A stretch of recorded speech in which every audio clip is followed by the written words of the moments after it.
start with Marcus on the back left. Hey, Rob. What was it like getting out here today? How were the guys after this? Like, I think they're 7-1, and they haven't lost in a week. What was the mood like? Oh, it was good. We got up early this morning, got on the plane, and everybody seemed to be relaxed. Everybody had their families with them, and so it was a good flight out. Matt, all the way in the back. I presume you're not ready to say who might start Game 4 for you? That's correct. That's correct. And with Ranger, there were times during the season in which he was not the pitcher that we normally see. Why did you have confidence that he was someone who could rise to these moments if you did get into situations like this? I think just his poise on the mound. Nothing seems to bother him. But, yeah, when he didn't have his best stuff, it was coming off that injury. And so he's still kind of building back up. But once we got towards the end of the season, he had it going on, and he's continued that through the postseason. So I always expect him to give us a good start, expect him to give us length. His first two starts we could mess around or get him out a little bit earlier because we had the opportunities with off days built in. This is a little different. We got 3 in a row here, so hopefully he can give us some length tomorrow. Rob, how would you evaluate the addition Craig Kimbrel's been both on the mound and just kind of as a presence in the bullpen? Yeah, I mean, he's really had a really good year for us, probably better than expected, to tell you the truth. But more than that, what he's done in talking with the younger relievers down in the bullpen about handling situations and slowing the game down and breaking the game down into little segments where they can work through situations and tough situations. So he's been great on, off the field, in the bullpen. He's been a great addition. Jeff? Hey, Rob. This team's been pretty fantastic since you took over last year, but has there been a period where the starting pitching, relief pitching, bats, and gloves have coalesced as well as they seem to have over these last 8 games? And if so, when was that? Yeah, I really can't remember a period. There may have been a period of time, a week or 10 days, where we played this well, but I can't specifically remember. But we're really playing well right now. And I told the guys at the start of the series, I said, if we take care of the baseball defensively and don't give them free passes, you're going to be able to kill some of the chaos that they create, because they're really good at that. Running, bunting, taking extra bases, tagging up at first base on fly balls, the outfield, that thing.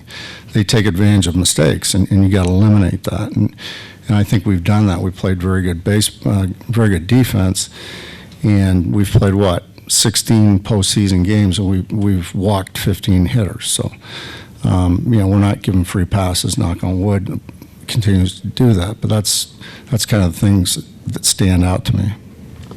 Bob? Rob, what do you think the biggest difference is between this year's team, the NLCS, and a year ago at this time? Well, I think we got some more talent. You had a couple of relievers, and you had Trey. You had Taiwan Walker, who hasn't even pitched yet. He got 15 wins during the regular season. And I think just the experience of going through it last year has, especially for the guys that have never been there before, it really helps. It really lets them settle down a little bit. They understand what's coming and what's to be expected, and they can sort of slow the game down a little bit better.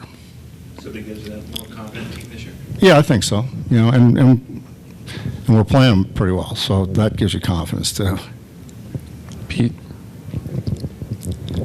Rob, with Kimbrel, how much do you think he sort of accepted the idea that he's not a traditional closer necessarily, that you're going to use him whenever you want to use him? Oh, he's accepted that, and I think he accepted it right in spring training, to tell you the truth. And he just pitched so well, and then Alvarado went down during the season, and he sort of stepped right in and became that dominant guy for a while. But I think going into camp, even spring training, he knew that he might be a 7th inning guy, he might be an 8th inning guy, he might be a closer. We didn't know, and that's sort of where we're at now. And he's accepted it.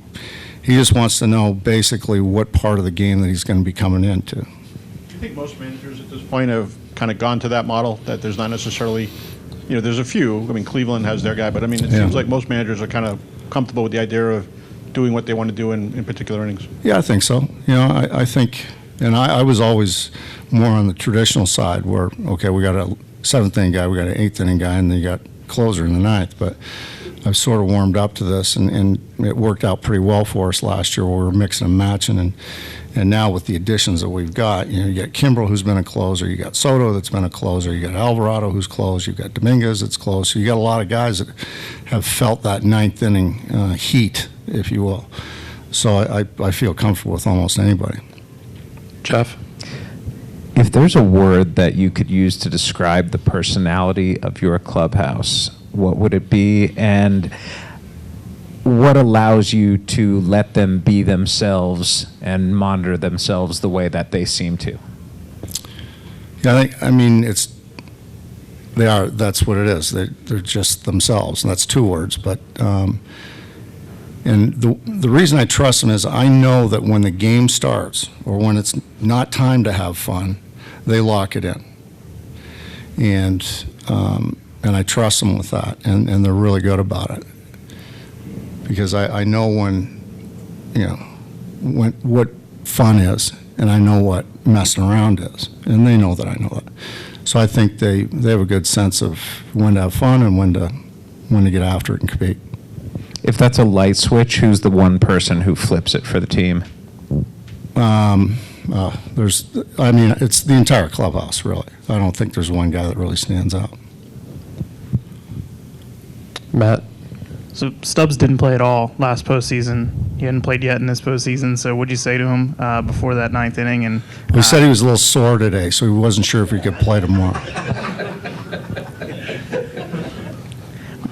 He was great, though. And, I felt bad last year that we went the entire postseason. He was the only guy that didn't play. And I felt bad because he's such a big part of our clubhouse. He's such a great team guy that I just felt awful. And it took me a while to get over it, really.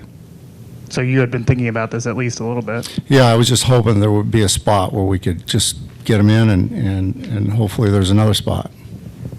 Barry? Hey, Rob. You said there's not one guy, but if you look at the way the last two seasons have really mapped out, when Harper came back from the elbow injury last year and you got him in as DH, you started to make a run to the playoffs, and then you were great in the playoffs into the World Series. Similarly, this year, when he came back from the surgery, you guys were like struggling, and then when he got going, it's been lasting through the season. So does he make everybody in the lineup better? Does he take pressure off of Castellano? Does he take pressure off of, the way your lineup is structured, just him being in the middle of it? Yeah, I think so. Even when he's not hitting, because he came back from the thumb last year, came back from the elbow this year, and so it took a while for him to get going. But just his presence there, everybody knows where that spot is, and so everybody around him gets pitched a little bit differently. So he is even when he's not hitting, he's a difference. Yeah, so that takes pressure off the rest of your lineup, No. and everybody contributes. Yeah, no doubt, and I think you see that. Any last ones for Rob? All right, Rob, thanks. We'll see you Thank you. tomorrow.